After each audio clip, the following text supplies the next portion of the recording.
तो जो हम रीजनिंग का टॉपिक पढ़ने जा रहे हैं आज, तो उसका नाम है डायरेक्शन एंड डिस्टेंस। तो आज हम डायरेक्शन एंड डिस्टेंस को डिस्कस करेंगे।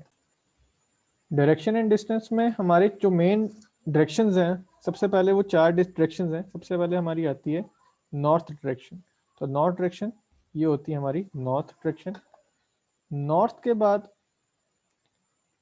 जो हमारी दूसरी डायरेक्शन होती है नॉर्थ के अपोजिट, वो होती है हमारी साउथ डायरेक्शन। तो उसके एकदम नीचे साउथ डायरेक्शन होती है, मैं फुल लिख देता हूँ इसको। उसके बाद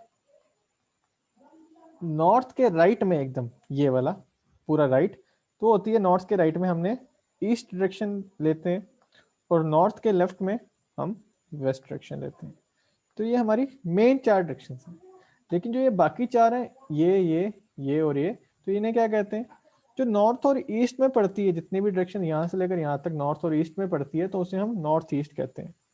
तो उसे हम क्या कहते हैं? North east. साउथ और ईस्ट के बीच में जो डायरेक्शन का नाम है उसे हम कहते हैं साउथ ईस्ट डायरेक्शन।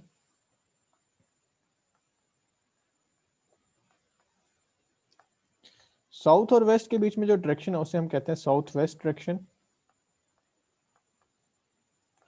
और नॉर्थ और वेस्ट के बीच में जो डायरेक्शन है उसे हम कहते हैं ये north west direction. North west direction, ठीक है। तो ये हमारी मेजर कितनी डायरेक्शन है? चार डायरेक्शन है, और उसके बीच में नॉर्थ और ईस्ट के बीच में नॉर्थ ईस्ट, साउथ और ईस्ट के बीच में साउथ ईस्ट, साउथ और वेस्ट के बीच में साउथ वेस्ट, और नॉर्थ और वेस्ट के बीच में नॉर्थ वेस्ट। ये हमारी डायरेक्शंस के बारे में। अब हम इसी में एंगल्स के बारे में पढ़ेंगे कि एंगल्स के डायरेक्शन के बीच में, अगर मैं नॉर्थ और ईस्ट के बारे में बात करूं, नॉर्थ और ईस्ट के बीच में जो एंगल बनता है ये बनता है 90, ठीक है। सिमिलरली नॉर्थ और वेस्ट में भी 90 डिग्री बनता है एंगल। वेस्ट और साउथ के बीच में भी एंगल 90 ही बनता है। सिमिलरली ईस्ट और साउथ के बीच में भी एंगल 90 ही बनता है। लेकिन अगर मैं नॉर्थ ईस्ट की बात करूं, अगर मैं यहाँ पे नॉर्थ ईस्ट की बात करूं, नॉर्थ और ईस्ट में कहीं भी चल जाओ, यहाँ पे ऊपर चल जाओ, कहीं भी चल जाओ, तो नॉर्थ ईस्ट ही रहता है। लेकिन जो प्रॉपर एकदम नॉर्थ ईस्ट, जिसे हम कहते हैं सटीक नॉर्थ ईस्ट कहते हैं, ठीक है, तो वो जो एंगल बनता है उसका उसका एंगल बनता है 45 degree with the north and 45 degree with the east. Similarly जो हमारा साउथ ईस्ट है, उसका जो एंगल है वो 45 डिग्री बनता है ईस्ट के साथ, और 45 ही बनता है हमारा उसका एंगल साउथ के साथ। उसी के बाद साउथ के साथ जो हमारा साउथ वेस्ट का एंगल है वो हमारा 45 बनता है, और वेस्ट के साथ भी साउथ वेस्ट का 45 बनता है। तो 45 को अगर 45 ऐड कर लीजिए तो 90 बनता है। हर जगह ये इसी तरह से काउंट होते हैं। तो जो सटीक नॉर्थ वेस्ट है उसका भी 45 बनता है, और यहाँ पे भी उसका 45 एंगल बनता है नॉर्थ के साथ। होपफुली आपको समझ आ गया होगा, ठीक है। तो ये हमारे एंगल्स हैं और ये हमारी डायरेक्शंस हैं। नॉर्थ और नॉर्थ ईस्ट के बीच में 45, लेकिन नॉर्थ और ईस्ट के बीच में 90। तो ये एंगल्स भी याद आपको पता होने चाहिए कि कौन से डायरेक्शंस के बीच में कितने एंगल, कौन सा एंगल काउंट होता है। मेन डायरेक्शंस में क्या क्या आते हैं हमारे? मेन डायरेक्शंस की अगर मैं बात करूं तो इसका ताल्लुक किससे, इसका लिंक किससे है? सन से। अगर कोई लेमैन को पूछोगे आप कि सन मतलब डायरेक्शन कहाँ, ये कौन सी डायरेक्शन है, बोलेगा ये तो वो डायरेक्शन है जहां से सूरज उगता है। तो सूरज उगता है यहाँ से, वो उस डायरेक्शन को हम कहते हैं east direction. Sun rises in the east and sets in the west. तो ईस्ट में जो होगा वो सन की राइज होगा, और जो सेट होगा सन, वो हमारा कहाँ सेट होगा? वेस्ट में, ठीक है।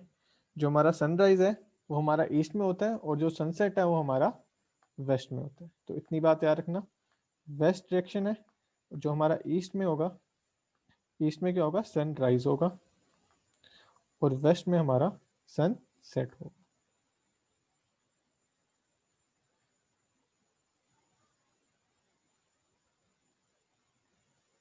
ठीक है।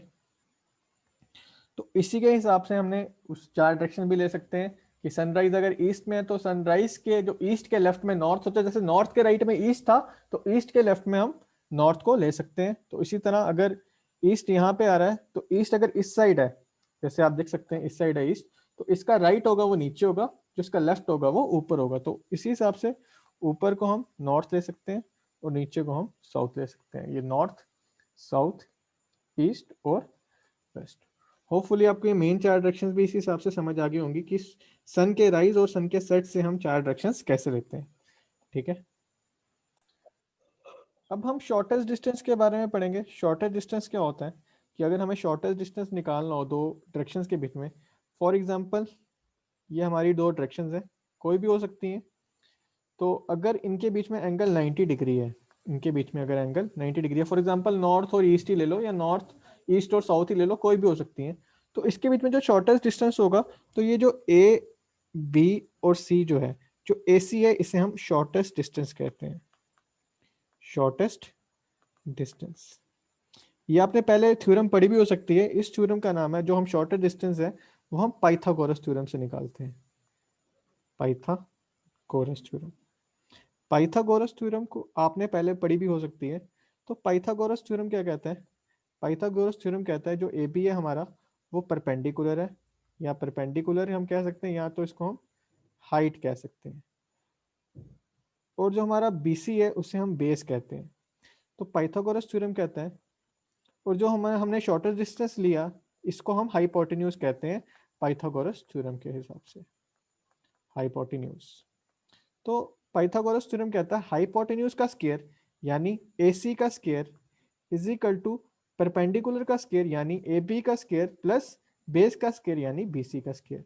तो इसके हिसाब से अगर हमें AC और BC के बारे में नॉलेज है कि AC कितना, AB कितना है, मतलब AB अगर कोई लेंथ दी है और BC कोई लेंथ दी है, फॉर एग्जांपल ये 3 दी है AB और ये 4 दी है, तो हम 3 और 4 की वैल्यू यहाँ पुट करके हम अपना AC या शॉर्टेस्ट डिस्टेंस यहाँ से निकाल सकते हैं। तो इसके जब हम क्वेश्चंस करेंगे तो इसके बारे में हम पढ़ेंगे। तो आज के लिए जो हमारा डायरेक्शन डिस्टेंस है वो हम इतना ही रखते हैं।